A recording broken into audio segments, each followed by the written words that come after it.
The sun had barely set when I heard rustling near my barn. My farm wasn't much, just enough to keep me afloat, but trespassers weren't common. I grabbed the lantern and stepped out, my boots crunching against the dry dirt. That's when I saw her, a young woman, barely standing, leaning against the barn doors as if they were the only thing keeping her upright. Her dark hair was tangled, her clothes covered in dust, and her breathing was ragged. I tensed. "You lost." She flinched at my voice but didn't move. "I just need a place to rest," she whispered, her voice barely above the wind. She looked like she had been through hell. Something inside me, call it instinct, call it gut feeling, told me she wasn't dangerous, just desperate. I sighed, pushing the barn door open wider. "There's hay inside. It's warm. You can stay tonight." She hesitated, staring at me like she couldn't believe what she was hearing. Then, with a slow nod, she stepped inside. By sunrise, I found her curled up in the hay, sleeping soundly. She had a softness to her, something fragile beneath all that exhaustion. I left some eggs and bread on an old wooden crate nearby. The second I stepped back, she stirred, eyes darting to me in alarm. "It's just breakfast," I said, raising my hands in peace. She eyed the food warily but grabbed a piece of bread, chewing slowly. "Why are you helping me?" I shrugged. Seemed like the right thing to do. She looked down, almost like she was embarrassed. "I'm Lena," she finally said. "I'm Jack." A moment passed between us. Then, almost too softly, she murmured, "Thank you, Jack." Lena had been staying in the barn for 3 days when trouble came knocking. A sleek black SUV rolled up my driveway, kicking up dust.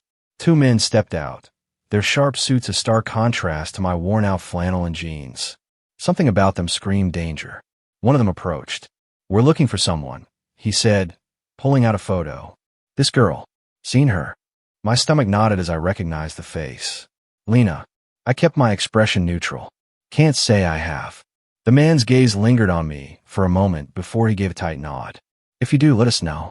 She's not who she says she is." When they left, I turned to find Lena standing behind the barn, her face pale. "Who are you running from?" I asked. She swallowed hard. "If they find me, I'm dead." Lena finally told me everything. She wasn't just a runaway. She was the heir to one of the largest fortunes in the country.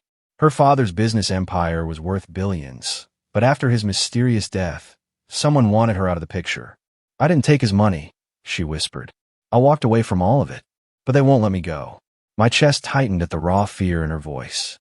She had no one, nowhere to go, but she had me. "You're safe here," I said firmly. For the first time, she looked like she might believe it.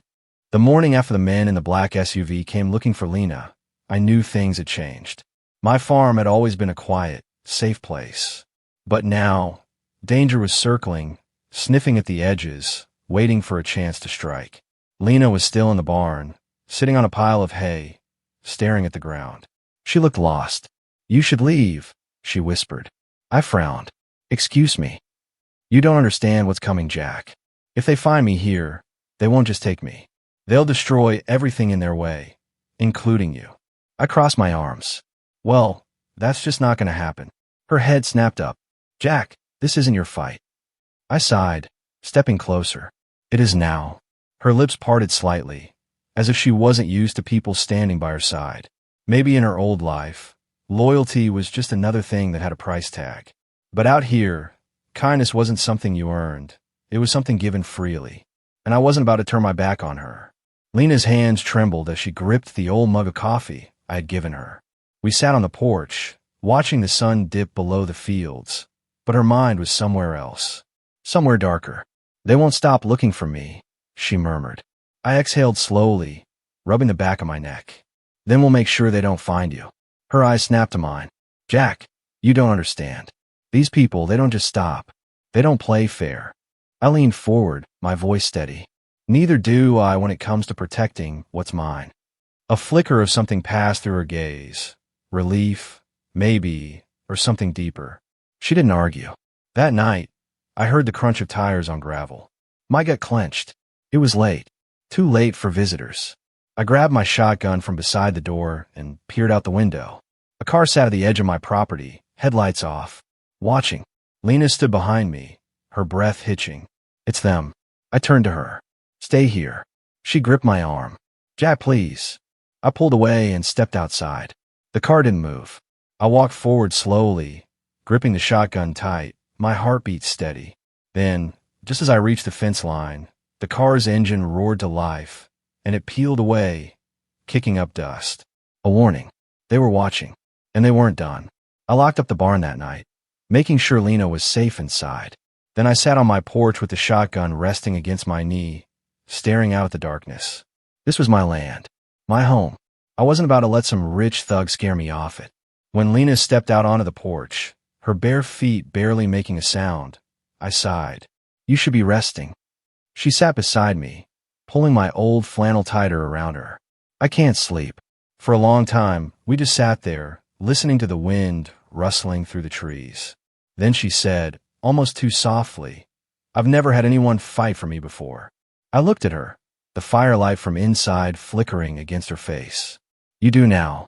She swallowed hard, and for the first time since she'd arrived, she looked like she truly believed it. By the next afternoon, I knew they were coming back. The SUV wasn't hiding anymore. It sat parked at the edge of my fields, a silent threat. I grabbed my rifle and stalked toward it. Before I could get close, the driver's window rolled down, and a deep voice said, This isn't your business, farmer. See, that's where you're wrong, I said, my grip tightening on the gun. This is my land. That makes it my business. The man smirked. You don't know who you're dealing with. I leaned forward slightly. Neither do you. For a second, I thought he might make a move. But then he just chuckled, rolling up the window. As the SUV drove away, I knew one thing for sure. This wasn't over. Back at the barn, Lena was pacing. We have to leave, Jack. I crossed my arms. That's exactly what they want you to do. Her eyes flashed. Then what? We just wait until they burn the place down. No, I said slowly. We make it so damn hard for them that they regret ever coming after you. For the first time, a small smile tugged at her lips. You really are stubborn. I shrugged. It's a farmer thing. She let out a breath. All right, Jack. What's the plan? I looked toward the fields, the sun dipping below the horizon. We make a stand. Lena stared at me, her green eyes dark with worry. Jack, these people aren't just going to give up. I know, I said, grabbing the old rifle my father had left me. That's why we need to be ready. She crossed her arms, shifting her weight. You think you can outfight them? I met her gaze. Not just outfight them, outsmart them. Lena exhaled, her fingers running through her tangled hair. I was raised around people like them. They don't expect a fight from someone like you. They think they can walk in and take what they want. I smirked. Then we'll make sure they walk into something they weren't expecting. I had a plan. If they wanted to come for Lena, they'd have to do it on my terms. We left the barn doors slightly open, making it look like she had fled in a hurry. I spread fresh footprints in the dirt, leading toward the backwoods. Then, I stationed myself near the tree line, rifle ready. By nightfall, they took the bait. The SUV crept back onto my land, 3 men stepping out, guns drawn. They didn't move with caution. They moved with confidence, like they'd done this before. Big mistake. As they stalked toward the barn, I raised my rifle, steadying my breath. The second one of them crossed the doorway, I fired a warning shot. The man cursed, diving for cover. We know she's here, one of them shouted. Hand her over, and no one gets hurt. I chambered another round. You already made the mistake of stepping onto my land. If you want her, you're going to have to come take her. Silence. Then, just as I expected, the second SUV appeared, headlights glaring like 2 burning eyes in the night. This was just the beginning. The first bullet whizzed past me, hitting the wooden post behind me. I ducked, pressing my back against the barn. Lena gasped, gripping my arm. Jack, we can't win this. I clenched my jaw. We don't need to win. We just need to hold them off long enough. I fired 2 shots toward the second SUV, shattering the windshield. One of the men cursed loudly. Another shot fired back at us, hitting the edge of the barn, sending splinters flying. Lena grabbed my wrist. I know another way out. I hesitated, then nodded. Lead the way. We slipped through the back of the barn, moving fast. But just as we reached the woods, a strong hand grabbed Lena's arm, yanking her back. Found you, the man sneered. Before I could react, Lena drove her knee into his stomach, shoving him back. She wasn't just running anymore. She was fighting. And damn, was she good at it. Lena grabbed the man's gun before he could recover, pointing it at him with shaking hands. You think you can own people, she spat. That you could just take what you want. The man's lips curled. You're worth more than you know, sweetheart. I stepped in front of her, gripping my rifle. Get off my land. Now. The man chuckled. You really think this is over? I took a step closer, my voice low. It is for you. I swung the butt of my rifle, slamming it into his jaw. He crumpled, unconscious. Lena stared at me, breathless. You didn't have to do that. I shrugged. Figured it'd feel good. She gave a small, exhausted laugh. It did. We dragged the unconscious man into the barn, tying his hands with rope. He'd be out for a while, but we weren't safe yet.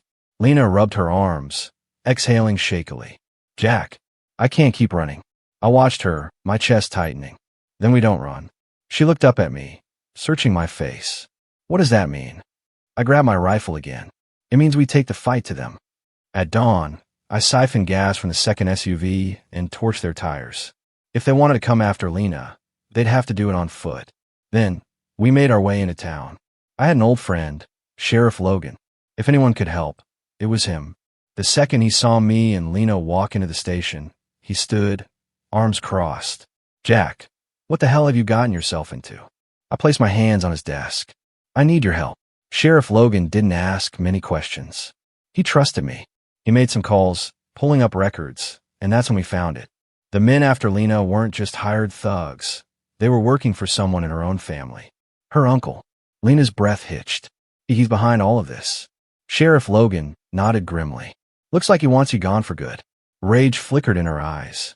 Then we stop him. We lured them into a trap. This time, they weren't expecting the local authorities to be waiting. When the SUVs returned that night, Sheriff Logan and his deputies were hidden in the shadows.